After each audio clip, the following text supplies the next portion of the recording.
L'Éternel est près de ceux qui ont le cœur brisé, et il sauve ceux qui ont l'esprit abattu. Psaume 34, verset 18. Peut-être que personne ne voit ce que tu portes en silence. Peut-être que ton cœur s'est effondré là où personne n'a regardé. Mais écoute ceci. Ton effondrement n'est pas la fin de ton histoire. C'est le lieu secret où Dieu commence une reconstruction invisible.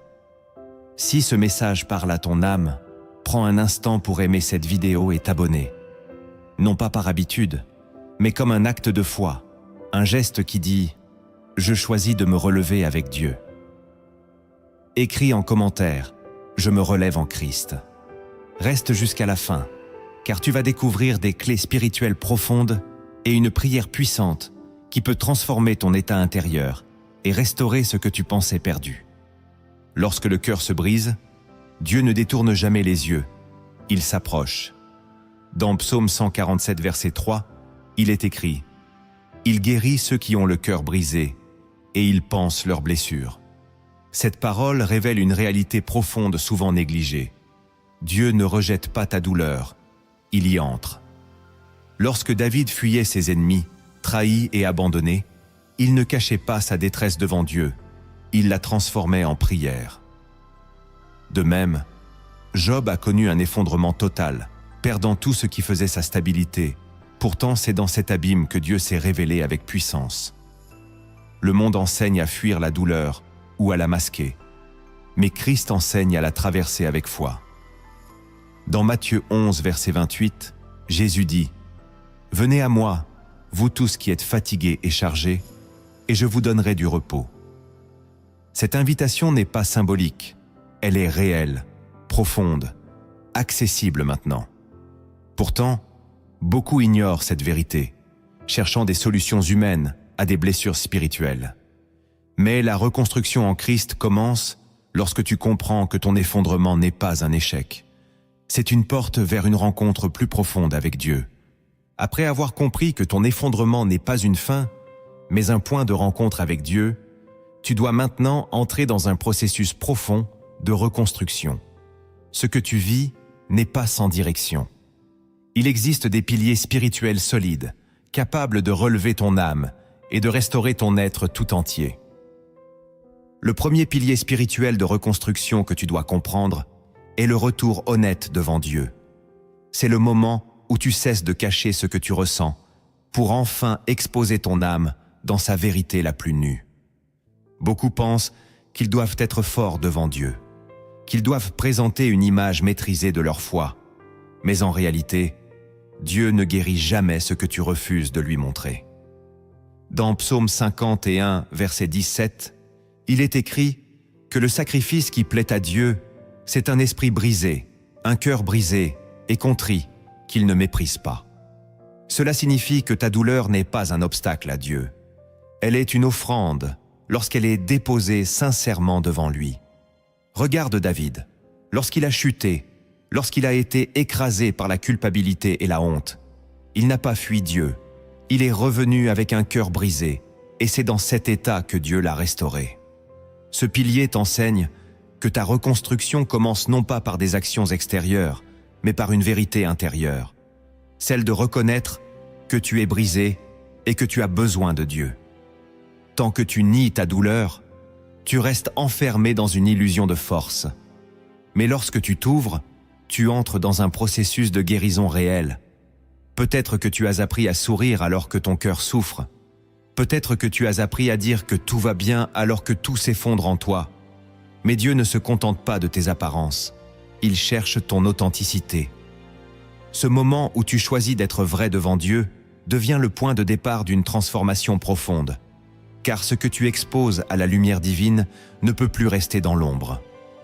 C'est là que Dieu commence à agir, non pas sur une version fabriquée de toi, mais sur ton être réel. Ce pilier est essentiel, car sans lui, tout le reste devient superficiel. Mais avec lui, chaque étape de ta reconstruction devient vivante et puissante. Le deuxième pilier spirituel de reconstruction que tu dois intégrer est l'acceptation du processus de guérison. C'est le moment où tu comprends que Dieu ne restaure pas en un instant ce qui a été brisé en profondeur. Dans Ecclésiaste 3, verset 1, il est écrit qu'il y a un temps pour toutes choses sous les cieux, un temps pour pleurer et un temps pour rire, un temps pour déchirer et un temps pour recoudre. Cette vérité est difficile à accepter lorsque tu souffres, car tu veux aller vite, tu veux sortir immédiatement de la douleur, mais Dieu agit souvent dans le temps, car la guérison profonde nécessite un travail intérieur. Regarde Joseph, il a reçu une promesse, mais il a traversé la trahison, l'injustice et l'abandon avant de voir cette promesse s'accomplir. Chaque étape de son parcours faisait partie de sa reconstruction intérieure. Ce pilier t'enseigne que ton processus n'est pas un retard, c'est une préparation. Peut-être que tu te sens bloqué, peut-être que tu penses que rien ne change, mais en réalité, Dieu travaille en profondeur, là où tu ne vois pas encore les résultats. La guérison n'est pas toujours spectaculaire, elle est souvent silencieuse, progressive, presque invisible. Ce pilier t'invite à ne pas abandonner parce que tu ne vois pas encore de transformation extérieure. Il t'invite à faire confiance au travail intérieur de Dieu. Chaque jour où tu continues à avancer malgré la douleur est une victoire. Chaque moment où tu choisis de ne pas replonger dans le désespoir est une preuve que Dieu agit en toi. La reconstruction est un chemin, et ce chemin a un rythme divin. Lorsque tu acceptes ce rythme, tu entres dans une paix nouvelle, car tu comprends que tu n'es pas en retard. Tu es en train d'être formé. Le troisième pilier spirituel de reconstruction que tu dois saisir est le renouvellement de ton identité en Christ. C'est le moment où tu refuses de te définir par ton effondrement et où tu choisis de te voir à travers le regard de Dieu. Dans 2 Corinthiens 5, verset 17, il est écrit que si quelqu'un est en Christ, il est une nouvelle créature. Les choses anciennes sont passées. Voici, toutes choses sont devenues nouvelles. Pourtant, beaucoup continuent à vivre comme s'ils étaient encore définis par leur douleur, leur échec ou leur passé. Ce pilier te confronte à une décision intérieure. Vas-tu continuer à porter une identité brisée ou vas-tu embrasser celle que Dieu te donne? Regarde Pierre, il a renié Jésus. Il a vécu un effondrement intérieur profond. Mais Jésus ne l'a pas défini par sa chute. Il l'a restauré et l'a établi comme un pilier. Ce que Dieu voit en toi dépasse ce que tu ressens. Ce pilier t'enseigne que ta reconstruction passe par un changement de regard sur toi-même. Tu ne peux pas avancer si tu continues à te voir comme quelqu'un de brisé. Tu dois apprendre à te voir comme quelqu'un en cours de restauration. Ce changement n'est pas automatique. Il demande un travail conscient, une discipline intérieure, une répétition des vérités divines jusqu'à ce qu'elles remplacent les mensonges que tu as crus. Peut-être que des voix te disent que tu es fini, que tu es trop blessé et trop détruit, mais la voix de Dieu dit que tu es renouvelé, restauré, relevé. Lorsque tu commences à croire cette voix, quelque chose change en toi, une force nouvelle se lève, une espérance renaît. Ce pilier est fondamental, car il transforme ta manière de penser, et ce que tu crois de toi détermine la direction de ta vie. Le quatrième pilier spirituel de reconstruction que tu dois embrasser est la discipline de nourrir ton âme avec la parole de Dieu. C'est le moment où tu choisis consciemment de remplacer les pensées destructrices par des vérités divines. Après un effondrement émotionnel, ton esprit devient un terrain fragile, où les pensées négatives peuvent facilement s'installer et grandir. Dans Romains 12, verset 2, il est écrit de ne pas se conformer au siècle présent, mais d'être transformé par le renouvellement de l'intelligence. Cela signifie que ta transformation passe par ce que tu laisses entrer dans ton esprit. Regarde Jésus dans le désert. Lorsqu'il a été tenté, il a répondu à chaque attaque par la parole de Dieu. Ce pilier t'enseigne que tu ne peux pas laisser ton esprit vide, car il sera rempli soit par la vérité, soit par le mensonge. Peut-être que tu te réveilles avec des pensées lourdes, peut-être que ton esprit te rappelle constamment ce que tu as perdu, mais tu as le pouvoir de choisir ce que tu nourris. Lorsque tu médites la parole, lorsque tu déclares les promesses de Dieu, tu crées un environnement intérieur propice à la guérison. Ce n'est pas instantané, mais c'est puissant. Chaque verset devient une graine qui, avec le temps, transforme ton esprit. Ce pilier demande de la discipline, mais il produit une liberté réelle. Car un esprit nourri par la vérité ne peut pas rester prisonnier du désespoir. Le 5e pilier spirituel de reconstruction que tu dois intégrer est le choix du pardon. Même lorsque tout en toi résiste, c'est le moment où tu décides de ne plus laisser ta douleur te contrôler. Dans Matthieu 18, verset 22, Jésus enseigne à pardonner non pas 7 fois, mais 70 fois 7 fois, révélant que le pardon n'est pas un événement, mais un état du cœur. Après un effondrement émotionnel, il y a souvent des blessures liées aux autres, des trahisons, des paroles qui ont détruit, des attentes qui n'ont jamais été comblées. Ce pilier est difficile, car pardonner semble injuste. Mais en réalité, le pardon n'est pas pour l'autre, il est pour toi. Regarde Jésus-Christ sur la croix. Au moment le plus douloureux, il dit « Père, pardonne-leur, car ils ne savent pas ce qu'ils font. » Ce pilier te libère d'un poids invisible. Tant que tu refuses de pardonner, tu restes attaché à ce qui t'a blessé. Mais lorsque tu choisis de pardonner, même progressivement, même imparfaitement, tu commences à te libérer. Peut-être que tu ne ressens pas encore le pardon, mais le choix précède le ressenti. Chaque fois que tu choisis de ne pas nourrir la haine, tu avances vers la guérison. Ce pilier est une clé de libération, car il brise les chaînes invisibles qui te retiennent dans le passé.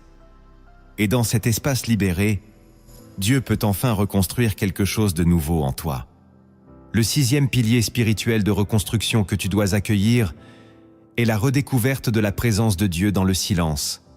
C'est le moment où tu apprends à reconnaître que Dieu agit même lorsque tu ne ressens rien. Après un effondrement émotionnel, il arrive souvent que tu te sentes vide, coupé, comme si Dieu s'était éloigné. Pourtant, dans Psaume 23, il est écrit « Quand je marche dans la vallée de l'ombre de la mort, je ne crains aucun mal, car tu es avec moi. » Ce passage ne dit pas que la vallée disparaît. Il affirme que Dieu est présent au cœur même de l'obscurité. Regarde Élie, épuisé, découragé, au point de vouloir abandonner. Il s'attendait à voir Dieu dans le vent, dans le tremblement, dans le feu. Mais Dieu s'est révélé dans un murmure doux et léger. Ce pilier t'enseigne que la présence de Dieu ne dépend pas de tes émotions. Peut-être que tu ne ressens plus rien, peut-être que ta prière te semble vide, mais Dieu est là, silencieux, mais actif. La reconstruction intérieure passe par cette capacité à rester fidèle, même sans ressenti.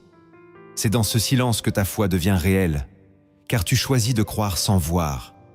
Chaque moment où tu restes connecté à Dieu, même dans le vide, renforce ton esprit. Ce pilier t'invite à ne pas confondre silence et absence. Dieu n'est pas parti, il travaille en profondeur. Et souvent, c'est dans ces moments silencieux qu'il prépare les transformations les plus puissantes, celles qui ne dépendent pas des sensations, mais de la vérité. Le 7e pilier spirituel de reconstruction que tu dois intégrer est la reconstruction de ton espérance. C'est le moment où tu choisis de croire à nouveau, même après avoir été profondément déçu. Dans Romains 5, il est écrit que la souffrance produit la persévérance, la victoire dans l'épreuve, et cette victoire nourrit une espérance qui ne trompe point. Après un effondrement émotionnel, ton espérance est souvent brisée, car ce que tu attendais ne s'est pas accompli.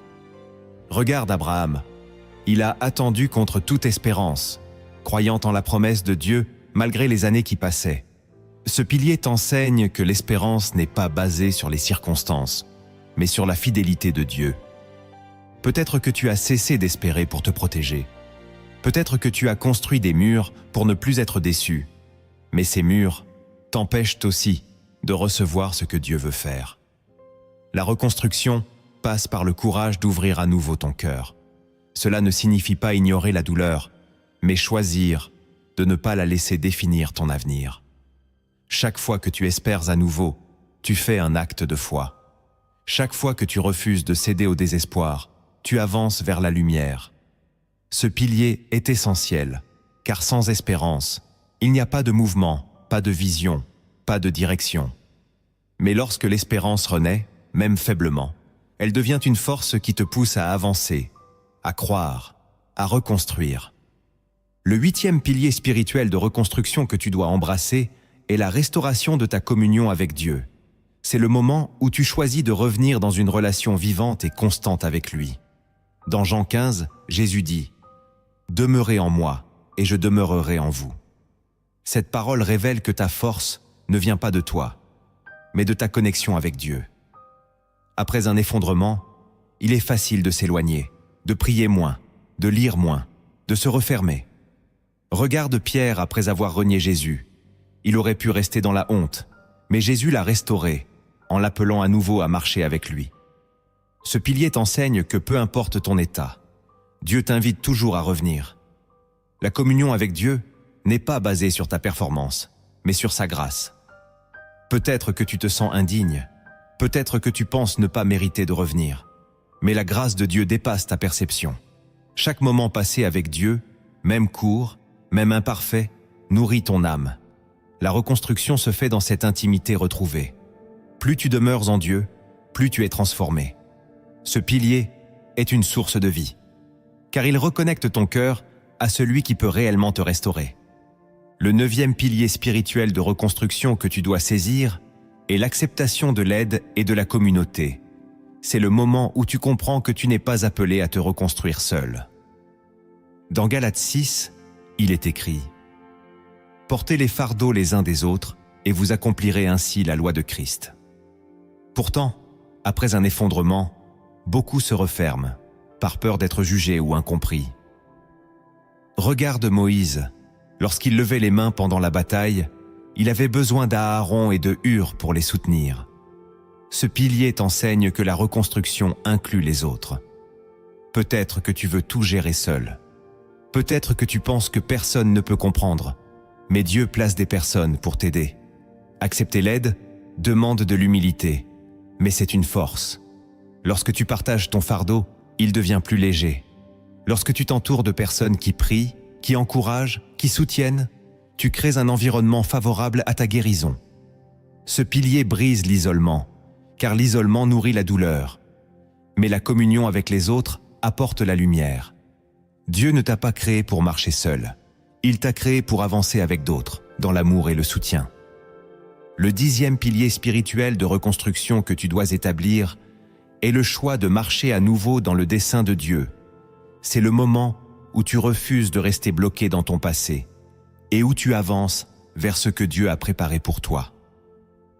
Dans Jérémie 29, il est écrit « Car je connais les projets que j'ai formés sur vous, projets de paix et non de malheur, afin de vous donner un avenir et une espérance. » Après un effondrement, il est facile de perdre sa vision, de ne plus croire en son avenir. Regarde Joseph, malgré tout ce qu'il a traversé, il a continué à avancer et Dieu a transformé son histoire en bénédiction. Ce pilier t'enseigne que ton histoire ne s'arrête pas à ta douleur. Dieu a encore un plan pour toi. Peut-être que tu as peur de recommencer, peut-être que tu hésites à avancer, mais chaque pas que tu fais vers Dieu te rapproche de ta destinée. La reconstruction ne consiste pas seulement à guérir, elle consiste aussi à avancer. Ce pilier te pousse à te lever, à agir, à croire que le meilleur est encore devant toi. Et lorsque tu avances avec Dieu, même lentement, même avec des doutes, tu entres dans une dynamique de vie nouvelle.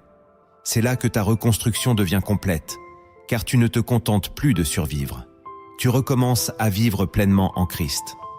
Après avoir posé les fondations de ta reconstruction, il est temps d'entrer dans une dimension plus profonde, plus intérieure. Ce que Dieu veut maintenant te révéler dépasse la surface de ta douleur. Ce sont des lumières invisibles, des vérités enfouies dans sa parole, capables de transformer radicalement ta perception et ton état intérieur. La première lumière intérieure de la parole que tu dois accueillir est que ta brisure n'a jamais surpris Dieu. C'est le moment où tu comprends que ce que tu traverses n'est pas hors de son contrôle, mais déjà inclus dans son plan. Dans Ésaïe 46, il est écrit que Dieu annonce dès le commencement ce qui doit arriver, et longtemps d'avance ce qui n'est pas encore accompli. Cela signifie que ton effondrement n'est pas une interruption du plan divin, mais une étape que Dieu connaissait déjà. Regarde Joseph, vendu par ses frères, trahi, oublié. Il aurait pu croire que tout était perdu. Pourtant, Dieu avait déjà préparé une issue à travers chaque injustice. Cette lumière te libère d'une pensée destructrice, celle de croire que tout est fini. Peut-être que tu te dis que tu as tout perdu, que rien ne peut être restauré, mais Dieu voit plus loin que ta situation actuelle. Il voit ce que tu deviendras après cette épreuve. Cette révélation change ta manière de vivre ta douleur, car tu comprends que même dans le chaos, Dieu reste souverain. Rien n'échappe à sa vision. Rien n'est laissé au hasard. Ce que tu vis aujourd'hui est peut-être incompréhensible, mais ce n'est pas inutile. Dieu t'emmène quelque part.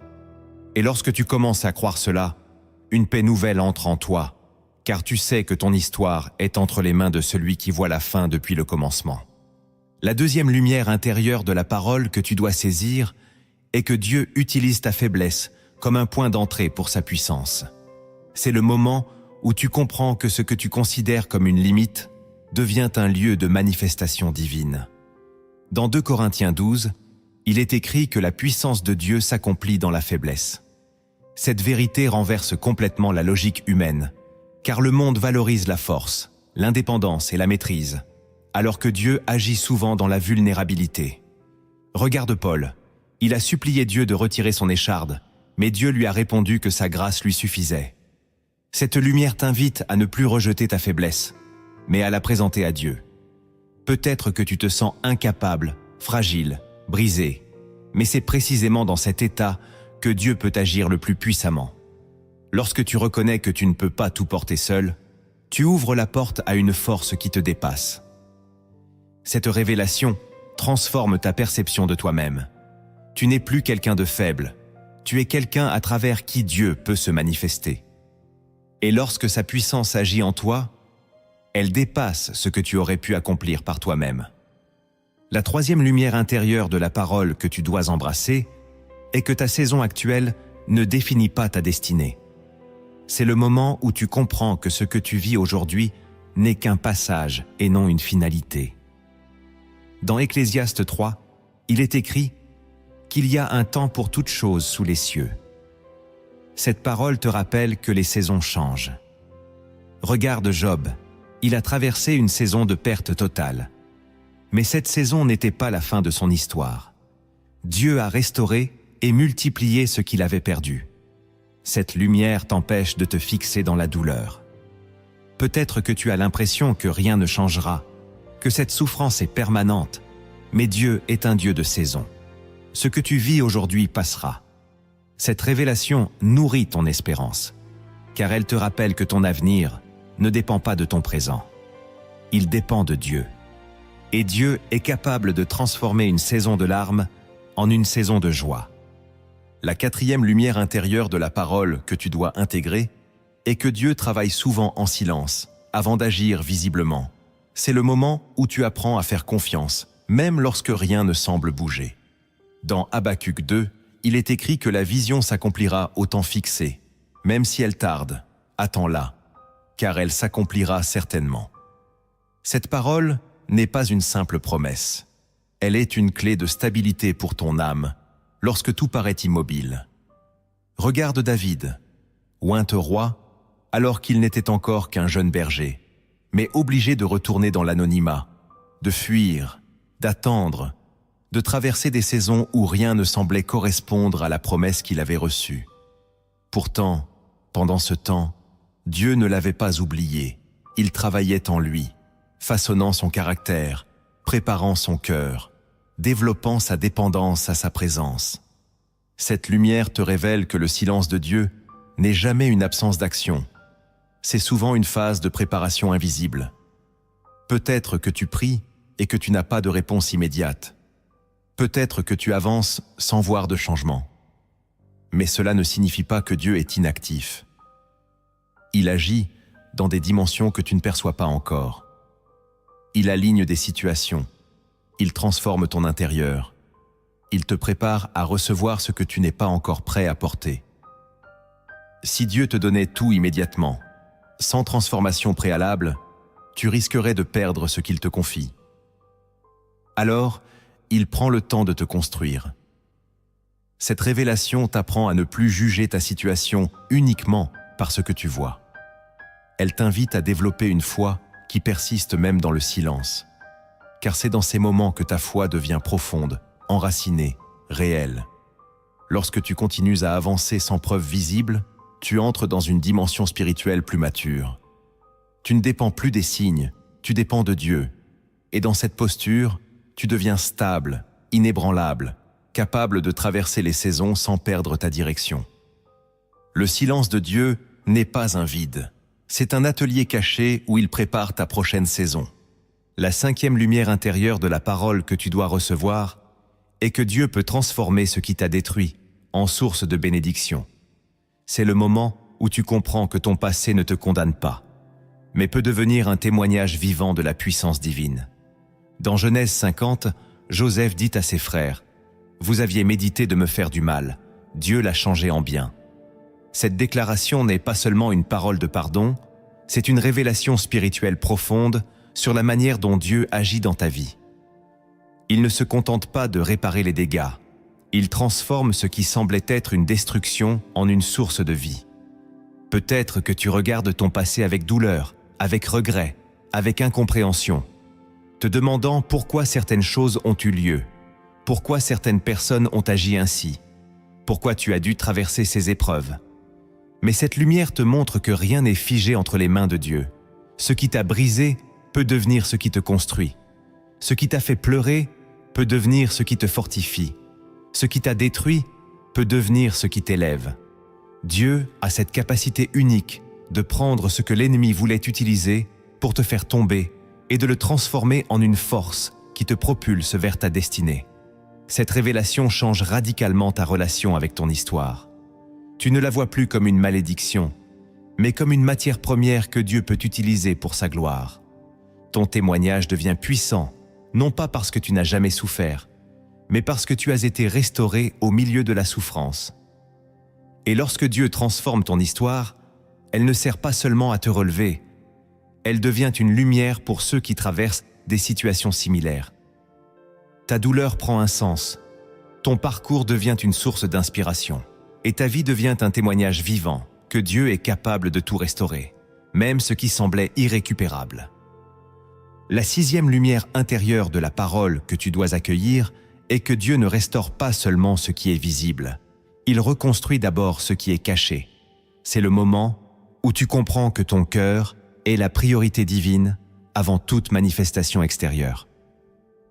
Dans Psaume 51, il est écrit « Ô Dieu, crée en moi un cœur pur, renouvelle en moi un esprit bien disposé. » Cette prière de David révèle que la véritable restauration commence à l'intérieur. Beaucoup veulent le voir des changements visibles immédiatement, mais Dieu agit d'abord dans les profondeurs de ton être. Peut-être que rien autour de toi ne semble changer, mais si ton cœur est en train d'être renouvelé, alors tout est en train de changer. Cette lumière t'enseigne à ne pas mépriser les transformations invisibles. Ce que Dieu fait en secret devient toujours visible au bon moment. Lorsque ton cœur est guéri, tes pensées changent, tes décisions changent, ta direction change. Cette reconstruction intérieure est plus solide que n'importe quelle solution extérieure, car elle te rend capable de porter ce que Dieu veut te donner. Si Dieu restaurait ta vie extérieure sans transformer ton intérieur, tu risquerais de retomber. Mais lorsqu'il travaille en profondeur, il te prépare à une stabilité nouvelle. Cette révélation t'invite à valoriser ce que Dieu fait en toi, même si personne ne le voit encore, car c'est là que commence la vraie reconstruction. La 7e lumière intérieure de la parole que tu dois saisir est que Dieu ne gaspille jamais ta douleur. C'est le moment où tu comprends que chaque blessure peut devenir une semence de transformation. Dans Romains 8, il est écrit que toute chose concourt au bien de ceux qui aiment Dieu. Cette parole ne nie pas la souffrance. Elle affirme que Dieu est capable de l'utiliser. Regarde Paul, emprisonné, battu, persécuté. Et pourtant, c'est dans ces moments qu'il a écrit des lettres qui continuent à transformer des vies aujourd'hui. Cette lumière change radicalement ta perspective. Tu ne vois plus ta douleur comme une perte inutile, mais comme une matière que Dieu peut transformer. Peut-être que tu ne comprends pas pourquoi tu as traversé cela, mais Dieu peut donner un sens à ce qui semblait vide. Lorsque tu lui remets ta douleur, elle devient un outil entre ses mains. Elle peut te rendre plus sensible, plus profond, plus aligné avec sa volonté.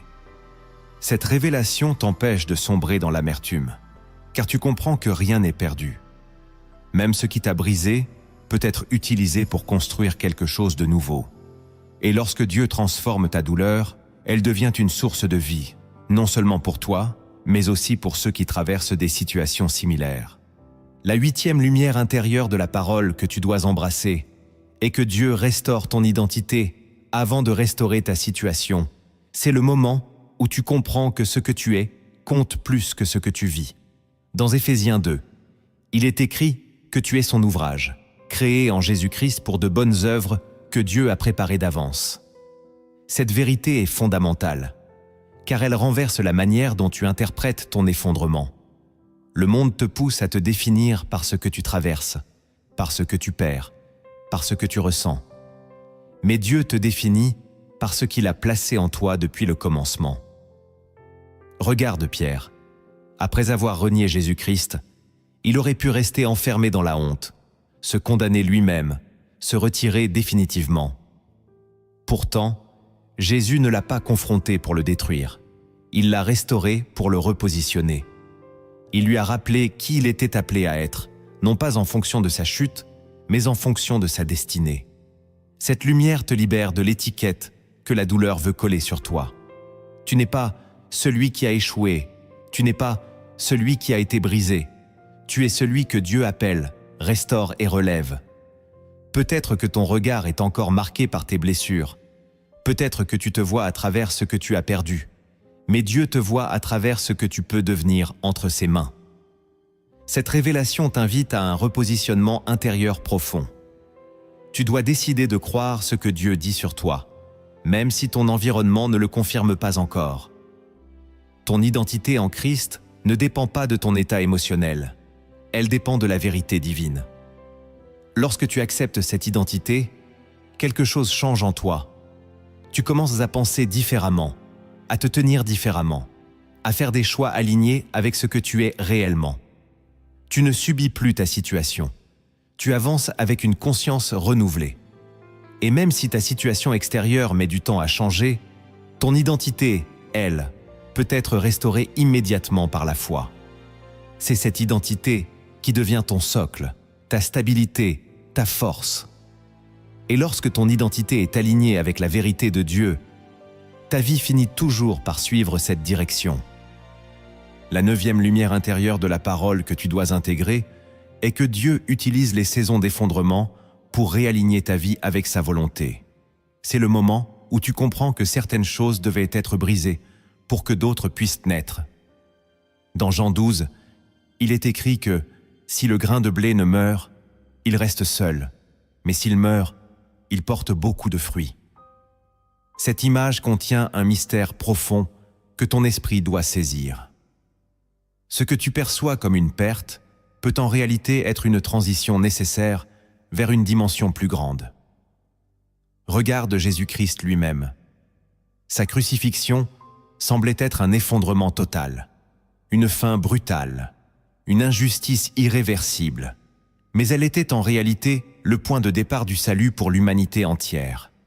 Cette lumière te révèle que Dieu n'agit pas toujours en préservant ce que tu veux garder, mais en transformant ce qui doit évoluer. Peut-être que certaines relations se sont brisées, peut-être que certaines portes se sont fermées, peut-être que certaines illusions ont été détruites, et cela t'a fait mal. Mais si tu regardes avec les yeux de l'esprit, tu comprendras que tout ce qui disparaît n'est pas une perte. C'est parfois une libération. Dieu est en train de réaligner ta vie, de retirer ce qui n'est plus en accord avec ta destinée, de préparer un terrain nouveau pour ce qui doit venir. Cette révélation est difficile, car elle te confronte à l'idée que tout ce que tu voulais conserver n'était pas forcément ce que Dieu voulait maintenir. Mais elle est aussi libératrice, car elle t'enlève le poids de vouloir reconstruire ce qui doit rester derrière. Lorsque tu comprends cela, tu cesses de résister. Tu entres dans une collaboration avec Dieu. tu acceptes le processus, même lorsqu'il est inconfortable. Et dans ce réalignement, tu entres progressivement dans une nouvelle dimension de ta vie. Une dimension où tout est plus juste, plus aligné, plus stable. Ce que Dieu construit après un effondrement est toujours plus solide que ce que tu avais avant, car cela repose désormais sur sa volonté, et non uniquement sur tes attentes. La 10e lumière intérieure de la parole que tu dois recevoir est que ta reconstruction en Christ n'est pas seulement pour toi, mais pour impacter les autres. C'est le moment où tu comprends que ton témoignage porte une puissance qui dépasse largement ta propre histoire. Dans 2 Corinthiens 1, il est écrit que Dieu te console dans toutes tes afflictions, afin que tu puisses consoler ceux qui se trouvent dans la détresse. Cette parole révèle un principe spirituel profond que beaucoup négligent. Ta guérison n'est jamais isolée. Elle est toujours destinée à devenir une source de vie pour quelqu'un d'autre. Regarde encore Job. Après avoir traversé l'épreuve, après avoir connu la perte, la confusion et la douleur, sa vie n'est pas seulement devenue une restauration personnelle. Elle est devenue un témoignage vivant de la fidélité de Dieu pour des générations entières. Cette lumière t'invite à changer ton regard sur ce que tu traverses. Peut-être que tu as l'impression que ta douleur t'isole, qu'elle te met à part, qu'elle te coupe des autres, mais en réalité, elle peut devenir un pont. Un pont vers ceux qui vivent des combats similaires, un pont vers ceux qui cherchent une espérance, un pont vers ceux qui ont besoin de voir que Dieu agit encore aujourd'hui. Ce que Dieu fait en toi ne doit pas rester enfermé en toi. Chaque transformation intérieure, chaque guérison, chaque victoire, même silencieuse, porte en elle une capacité d'impact. Lorsque tu acceptes cette vérité, ta reconstruction prend une dimension nouvelle. Tu ne te relèves plus seulement pour survivre. Tu te relèves pour servir, pour encourager, pour transmettre ce que tu as reçu. Cela ne signifie pas que tu dois être parfait, ni que tout doit être réglé, mais que tu es déjà porteur de quelque chose que quelqu'un d'autre attend. Peut-être qu'un simple mot, un partage, une prière peut devenir une clé pour quelqu'un.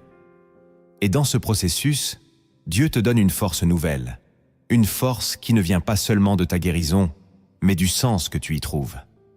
Car lorsque tu comprends que ta vie peut impacter d'autres vies, tu ne regardes plus ton parcours de la même manière. Tu vois une mission là où tu voyais une douleur. Tu vois une utilité là où tu voyais une perte. Et cette révélation te propulse dans une dynamique nouvelle, où ta reconstruction devient un témoignage vivant de la puissance de Dieu. Maintenant que ces lumières intérieures ont éclairé ton esprit, il est temps de passer à l'action spirituelle. La révélation seule ne suffit pas. Elle doit devenir un mouvement, une décision, une marche concrète. Ce que tu vas poser maintenant déterminera la profondeur réelle de ta reconstruction en Christ. Le premier acte de repositionnement en Christ que tu dois poser pour te reconstruire après un effondrement émotionnel est de revenir intentionnellement dans la présence de Dieu chaque jour, même lorsque ton cœur ne ressent rien. Après une chute intérieure, la tentation est grande de s'éloigner, de prier moins, de se couper spirituellement parce que tu te sens vide ou indigne. Pourtant, c'est précisément dans cet état que tu dois te rapprocher. Dans Jacques 4, il est écrit « Approchez-vous de Dieu, et il s'approchera de vous ». Cette promesse ne dépend pas de ton ressenti, elle dépend de ton mouvement. Regarde David, même dans ses moments les plus sombres, il choisissait de chercher Dieu. Ce premier acte est une discipline, pas une émotion. Peut-être que tu ne ressens rien en priant, peut-être que tes mots semblent vides, mais chaque moment que tu passes dans la présence de Dieu nourrit ton esprit, même si tu ne le perçois pas immédiatement. Tu dois créer un rendez-vous quotidien avec Dieu, un espace où tu te tiens devant lui sans masque. Ce moment devient un lieu de reconstruction silencieuse. Plus tu persévères, plus ton cœur s'ouvre, plus ta sensibilité spirituelle revient. Ce n'est pas instantané, mais c'est réel. Cet acte te repositionne, car il te reconnecte à la source. Et sans cette connexion, aucune reconstruction profonde n'est possible. Ce que tu fais ici semble simple, mais c'est fondamental. Tu réapprends à être avec Dieu, et dans cette proximité, ton âme commence à se relever. Le deuxième acte de repositionnement en Christ que tu dois poser pour avancer est de purifier intentionnellement ton environnement spirituel. C'est le moment où tu décides de ne plus exposer ton âme à ce qui alimente ta douleur. Après un effondrement, ton esprit est vulnérable et ce que tu consommes influence directement ton état intérieur. Dans Proverbe 4, il est écrit « Garde ton cœur plus que toute autre chose, car de lui viennent les sources de la vie. » Cela signifie que tu dois être vigilant sur ce que tu laisses entrer en toi. Peut-être que certaines conversations, certains contenus, certaines fréquentations nourrissent la négativité, le doute ou la tristesse. Cet acte te demande du courage, car il implique parfois de prendre des distances, de faire des choix radicaux pour protéger ton âme. Regarde Joseph. Lorsqu'il a fui la tentation, il a choisi de préserver son intégrité au prix d'une incompréhension immédiate. De la même manière, tu dois choisir ce qui nourrit ta vie spirituelle. Remplace les influences négatives par la parole, par la louange, par des enseignements qui élèvent ton esprit. Ce processus ne se fait pas en un jour, mais chaque choix compte. Chaque décision de t'éloigner de ce qui t'affaiblit et de te rapprocher de ce qui te fortifie, te rapproche de ta guérison. Cet acte crée un environnement favorable à la reconstruction, car ton âme commence à respirer différemment. Tu n'es plus constamment attaqué, tu es progressivement restauré. Le troisième acte de repositionnement en Christ que tu dois poser pour te relever est de réapprendre à parler avec foi, même lorsque tes émotions te poussent à déclarer le contraire. Après un effondrement émotionnel, tes paroles deviennent souvent lourdes, négatives, marquées par la peur ou le désespoir. Pourtant, dans Proverbe 18, il est écrit que la mort et la vie sont au pouvoir de la langue. Cela signifie que ce que tu dis influence profondément ton état intérieur. Regarde Jésus-Christ. Lorsqu'il était face à des situations impossibles, il parlait avec autorité, déclarant la vérité de Dieu au-dessus des circonstances. Cet acte t'invite à surveiller tes paroles. Peut-être que tu as pris l'habitude de dire que tu es brisé, que tu n'y arriveras pas, que rien ne changera, mais ces paroles renforcent ton état. Tu dois apprendre à déclarer la vérité, même lorsque tu ne la ressens pas encore. Dire que Dieu te restaure, que tu es relevé, que tu avances, même si ton cœur doute. Ce n'est pas du déni, c'est un acte de foi. Chaque parole alignée avec la vérité divine agit comme une semence dans ton esprit. Avec le temps, ces paroles transforment ta manière de penser et de vivre. Cet acte demande de la discipline, mais il libère une puissance réelle, car il aligne ton langage avec la volonté de Dieu. Le quatrième acte de repositionnement en Christ que tu dois poser est de réorganiser ton temps autour de Dieu. C'est le moment où tu choisis de donner une place prioritaire à ce qui nourrit ton esprit et restaure ton équilibre intérieur. Après un effondrement émotionnel, tout devient confus. Les repères disparaissent, les journées perdent leur structure et tu peux te retrouver à subir le temps au lieu de le diriger. Pourtant, dans Matthieu 6, il est écrit « Cherchez premièrement le royaume de Dieu et sa justice, et toutes ces choses vous seront données par-dessus. » Cette parole n'est pas simplement une recommandation, c'est une stratégie divine pour retrouver l'ordre dans le chaos. Réorganiser ton temps autour de Dieu signifie que tu décides consciemment que ta relation avec lui devient la base de ton quotidien. Cela ne commence pas par de grandes actions, mais par des décisions simples et constantes. Fixer un moment précis pour prier, même si ton cœur est lourd. Lire la parole, même si ton esprit est fatigué. Méditer, même si tes pensées sont dispersées.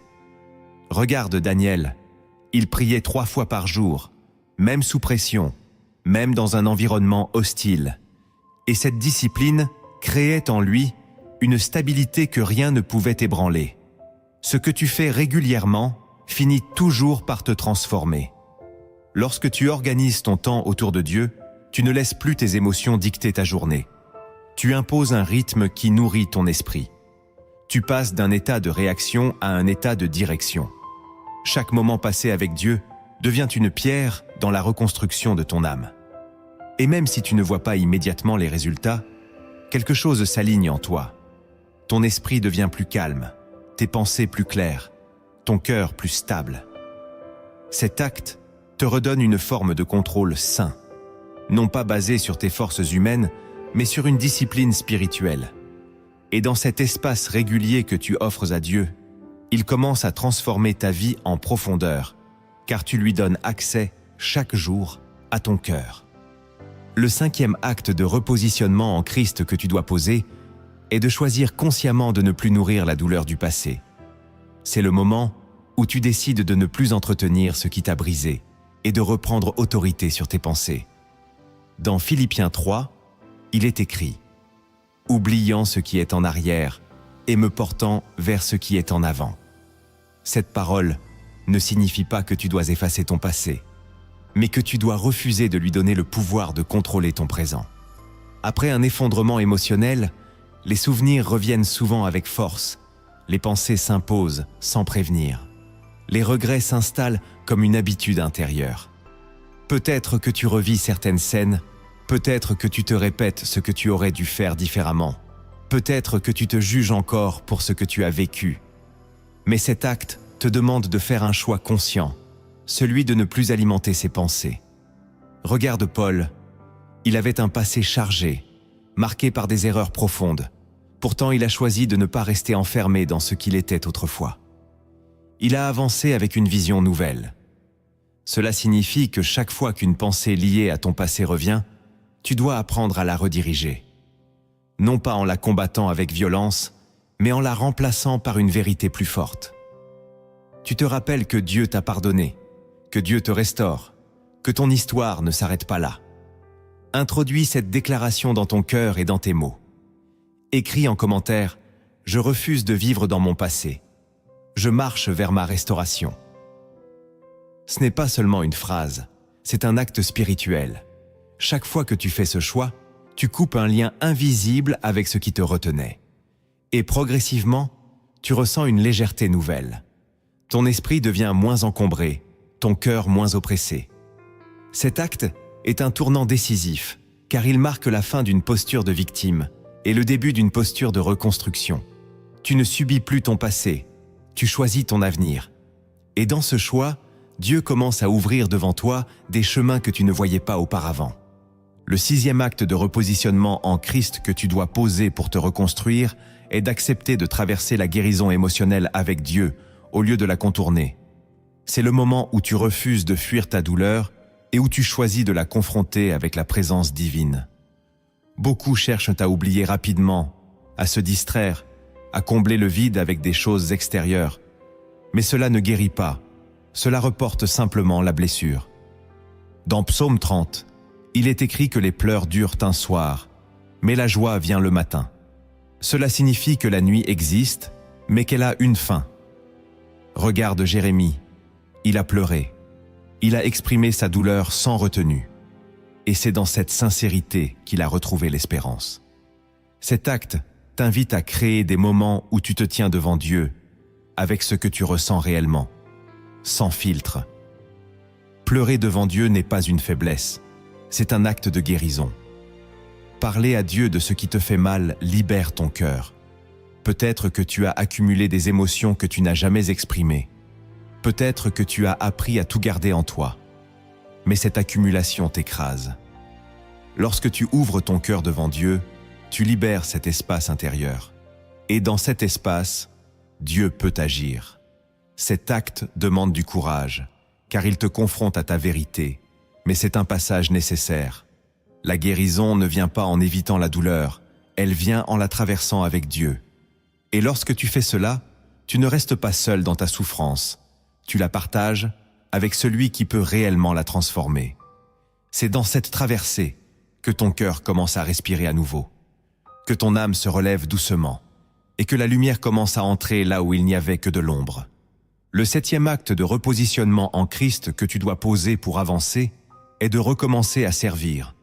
Même dans ta fragilité, c'est le moment où tu comprends que ta vie ne s'arrête pas à ta douleur, mais qu'elle peut encore être utile entre les mains de Dieu. Après un effondrement, il est facile de se replier sur soi, de se concentrer uniquement sur sa propre souffrance, mais Dieu t'appelle à sortir de cet enfermement. Dans Galates 5, il est écrit de se servir les uns les autres par amour. Regarde Pierre, malgré sa chute, Jésus ne l'a pas écarté. Il lui a confié une mission. Cet acte t'enseigne que tu n'as pas besoin d'être parfaitement guéri pour être utilisé par Dieu. Peut-être que tu te sens encore fragile, peut-être que tu penses ne rien avoir à donner, mais Dieu peut utiliser ce que tu es aujourd'hui. Un mot d'encouragement, une prière pour quelqu'un, une présence auprès d'une personne en difficulté. Lorsque tu sers, même dans la faiblesse, tu ouvres un canal de vie. Tu cesses de te focaliser uniquement sur ta douleur et tu commences à expérimenter une joie nouvelle. Cet acte transforme ta perspective, car tu comprends que ta vie a encore un impact. Et souvent, en aidant les autres, tu reçois toi-même une guérison inattendue. Dieu agit à travers toi, et en même temps, il agit en toi. Ce mouvement de service devient une clé puissante de restauration, car il te reconnecte à un sens, à une mission, à une raison d'avancer. Maintenant, écoute cette parabole inspirée des cieux, car elle révèle un mystère profond sur la reconstruction en Christ, une vérité que ton esprit doit saisir pour ne plus jamais regarder ton effondrement de la même manière. Il y avait un homme qui marchait dans un désert intérieur, un lieu où tout semblait sec, vide et sans vie. Autrefois, son cœur était rempli de rêves, de projets et d'espérances, mais un événement avait tout brisé. Depuis ce jour, il avançait sans direction, portant en lui un poids invisible que personne ne voyait. Chaque pas était lourd, chaque souffle semblait inutile. Un jour, épuisé, il s'arrêta au milieu de ce désert et cria vers le ciel, non pas avec des mots parfaits, mais avec un cœur brisé. Il dit qu'il n'avait plus la force de continuer, qu'il ne comprenait pas pourquoi tout s'était effondré. Alors, dans le silence, une voix douce se fit entendre, non pas autour de lui, mais en lui. Cette voix ne lui donna pas immédiatement des réponses. Elle lui demanda simplement de continuer à marcher. L'homme hésita, car rien autour de lui ne changeait. Le désert était toujours là, le vide aussi. Pourtant, il fit un pas, puis un autre. Au fil du temps, sans qu'il ne s'en rende compte, quelque chose changeait en lui. Son regard devenait plus profond, son cœur plus sensible, sa marche plus stable. Un jour, il arriva à un endroit où le désert semblait différent. Il regarda derrière lui et réalisa que le chemin qu'il avait parcouru n'était plus vide, mais rempli de traces. Des traces qui racontaient son combat, sa persévérance, sa foi. Et là, il comprit que le désert n'était pas un lieu d'abandon, mais un lieu de transformation. La voix lui parla à nouveau et lui dit que ce qu'il avait traversé l'avait préparé à porter quelque chose de nouveau. Alors, devant lui, le désert s'ouvrit sur une terre vivante, pleine de lumière et de vie. L'homme entra dans cette nouvelle dimension, mais cette fois, il n'était plus le même. Il n'était plus fragile comme avant, il était fort, profond, ancré, et il comprit que sans le désert, il n'aurait jamais été prêt pour ce qui l'attendait. La leçon de cette parabole est simple, mais puissante. Ton désert n'est pas une punition, c'est un passage. Ce que tu traverses aujourd'hui est en train de te transformer pour demain. Si tu continues à marcher avec Dieu, même lorsque tu ne comprends pas, tu découvriras que ton effondrement était en réalité le point de départ d'une reconstruction divine. Tu n'es plus au même endroit qu'au début de ce chemin. Ce que tu portais comme une fin s'est révélé être un passage, une traversée, une transformation silencieuse. Ton effondrement n'a pas détruit ton identité. Il a exposé ce qui devait être reconstruit en profondeur. En Christ, rien n'est perdu. Tout peut être restauré, renouvelé, élevé. Souviens-toi que Dieu ne travaille jamais à moitié. Il va jusqu'au bout de ce qu'il commence en toi. Ce que tu ressens aujourd'hui n'est pas une condamnation. C'est une invitation à entrer dans une vie nouvelle. Même si certaines blessures sont encore présentes, Elles ne définissent plus qui tu es. Tu avances désormais avec une lumière différente, une compréhension plus profonde, une force qui ne vient plus de toi, mais de Dieu. Et cette force ne t'abandonnera pas. Avant d'entrer dans cette prière, prends un instant pour te disposer intérieurement. Calme ton esprit, ouvre ton cœur et laisse ces paroles devenir les tiennes, non comme une simple écoute, mais comme une connexion vivante avec la présence de Dieu qui agit en toi maintenant. Seigneur Jésus, je viens devant toi avec ce cœur que tu connais déjà, ce cœur qui a été brisé, fatigué, éprouvé, mais qui refuse de rester au sol. Tu vois chaque fissure, chaque souvenir douloureux, chaque combat intérieur que personne ne comprend réellement. Tu connais les nuits silencieuses, les pensées qui reviennent, les émotions qui submergent, et pourtant, tu n'as jamais détourné ton regard. Aujourd'hui, je me tiens devant toi, non pas avec une façade, mais avec ma vérité. Je te remets ce que je n'arrive plus à porter seul. Je te donne ma fatigue, mes peurs, mes regrets, mes blessures profondes. Seigneur, viens toucher chaque zone brisée en moi. Là où il y a eu rejet, viens déposer ton amour. Là où il y a eu trahison, viens restaurer la confiance.